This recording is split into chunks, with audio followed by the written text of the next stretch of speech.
Di Sekte Yunlan terlihat Yun San mengunjungi tempat tertentu, di mana tempat tersebut adalah tempat dari utusan Aula Jiwa berada. Kemunculan banyak ahli di Sekte Yunlan rupanya karena perbuatan utusan tersebut, yang hal itu dibuktikan dengan bertambahnya lagi dua Do Huang, berkat metode rahasia Aula Jiwa. Kedua Do Huang tersebut bernama Yun Du dan Yun Cha, yang kemudian diperintahkan untuk menyusul ke keluarga Miter, untuk menaklukkannya, mencari sisa-sisa anggota keluarga Xiao, sekaligus memusnahkan sebuah kekuatan jika ada yang berani ikut campur. Yun San mempertanyakan barang yang diinginkan Aula Jiwa dari keluarga Xiao, tetapi keingintahuannya tidak terpenuhi dikarenakan utusan Aula Jiwa tersebut tidak memberitahunya dan meminta Yun San untuk tidak usah mengetahui apa yang seharusnya tidak diketahui.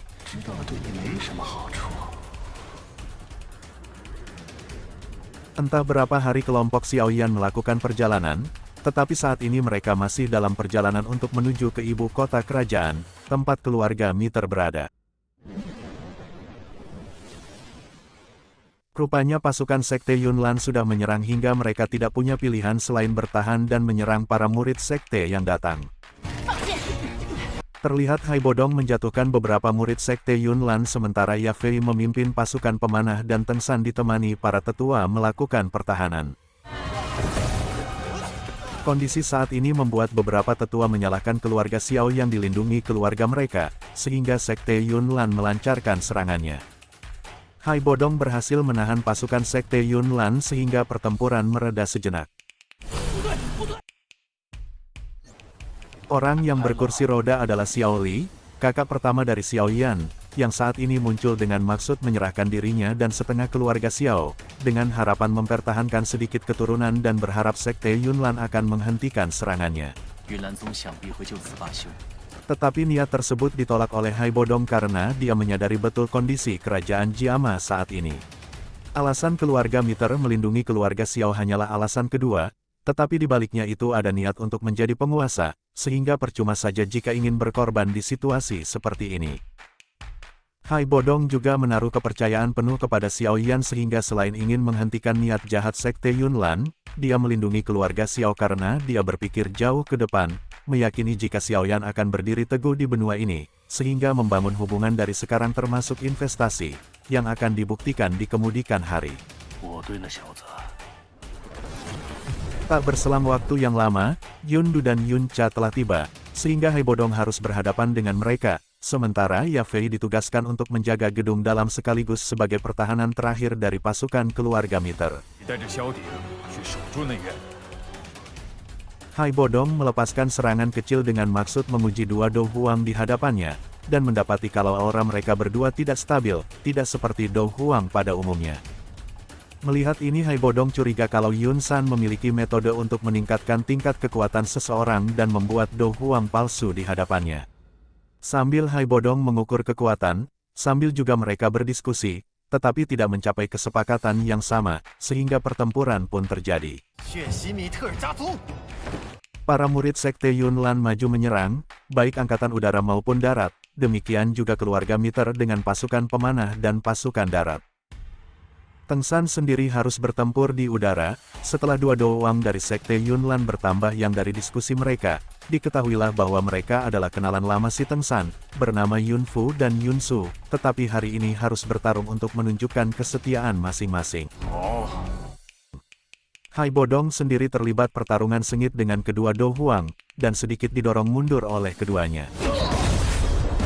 Kedua Do Huang memanfaatkan kesempatan ini untuk melepaskan serangan bersama dengan menggabungkan kekuatan, dan melepaskan sebuah teknik, bernama Angin Ekstrim, sementara Hai Bodong menangkis serangan dari mereka berdua dengan jurus Cermin Es Sembur.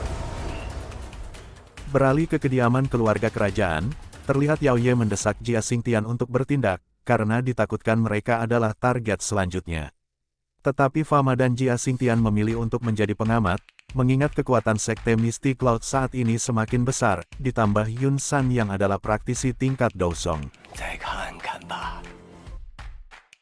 Sama halnya dengan keluarga kerajaan, keluarga Nalan dan keluarga Mu, mereka juga dalam kondisi pengamat, dan Nalan Jie, kakek dari Nalan Yanran hanya berharap Sekte Yunlan dapat melepaskan mereka, mengingat cucunya yang adalah anggota Sekte Yunlan.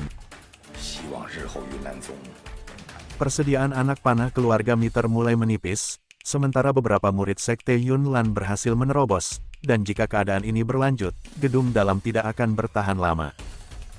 Seperti kedua adiknya, Xiao Ding tidak akan menyerah dalam kondisi saat ini dan tidak akan membuat anggota keluarganya ditangkap begitu saja. Pertarungan Hai Bodong dan kedua Do Huang berlangsung seimbang, sampai Hai Bodong mengeluarkan naga es yang membuat kedua Do Huang kewalahan.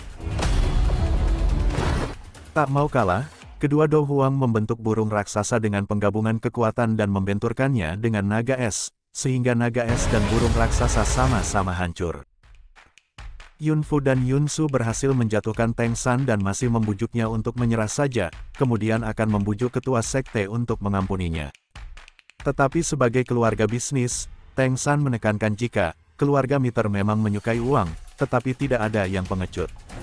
Teng San kembali berjuang untuk menghadapi keduanya, tetapi dengan dirinya sendiri, dia tidak mampu untuk melawan, sehingga harus kembali dijatuhkan. Selesai dengan Teng San, Yun Fu dan Yun Su bergabung dengan Yun Du dan Yun Cha, sehingga dengan kombinasi serangan dari mereka berempat, pergerakan Hai Bodong dikunci, dan tidak bisa untuk melepaskan diri. Di saat Hai Bodong akan terkena serangan, seorang misterius datang menerima serangan tersebut, yang dengan kekuatannya sendiri, dia mampu menangkal serangan tersebut dan membuat Hai Bodong lepas dari belenggu. Karena tubuhnya diselimuti api, tidak ada yang tahu siapa dia, yang sejak kemunculannya terus menghina sekte Yunlan, yang seperti kita tahu, keluarga kerajaan pun takut kepada sekte Yunlan, tetapi orang tersebut tidak takut sama sekali dan justru meremehkan sekte Yunlan, yang hanya mengandalkan jumlah untuk menang, seperti 3 tahun yang lalu, di mana satu sekte memburu seorang pemuda yang hanya di tingkat dadosi. Setelah api tersebut ditarik, orang tersebut mengatakan bahwa dia datang untuk membalas dendam atas penghinaan yang dialami keluarganya dan dirinya sendiri. Dan ya, seketika orang-orang di sana mengenalinya, karena dialah 3 tahun yang lalu sekte Yunlan diporak-porandakan, tetapi masih lolos di bawah pengejaran seorang Dou Zong, ya, dialah Xiao Yan, seorang anggota dari keluarga Xiao.